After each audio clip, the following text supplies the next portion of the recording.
মাগরিবের পরে কারো সঙ্গে কথা না বলে এই দোয়াটি 7 বার পরে আল্লাহ তাআলার কাছে যা চাইবেন আল্লাহ আপনাকে তাই দান করবে। অভাবে আছেন, ঋণগ্রস্ত আছেন, মাথায় টেনশন, ঋণের বোঝা, বাড়িতে থাকতে পারতেছেন না, আল্লাহ সব আপনার পেরেশানি দূর করে দেবে ইনশাআল্লাহ, যদি আপনি আমলটি করতে পারেন। আমল মানুষের জীবন বদলিয়ে দেয়, আমল মানুষের জীবনকে পরিবর্তন করে দেয়। আল্লাহ তাআলা আপনার সব দোয়া কবুল করে নেবেন ইনশাআল্লাহ।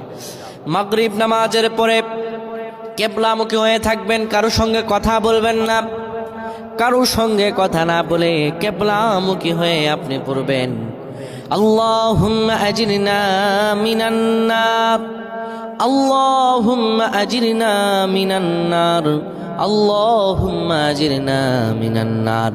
যদি এটি আপনি মাগরিব নামাজের পরে কারো সঙ্গে কথা না বলে পড়ে 7 বার পরে দুটি হাত তুলে আল্লাহর কাছে দোয়া করেন, আল্লাহ জাহান্নামের আগুন থেকেও বাঁচাবেন এবং আল্লাহ আপনার সব দোয়াগুলো কবুল আর মঞ্জুর করে নেবেন। আল্লাহুম্মা আমিন।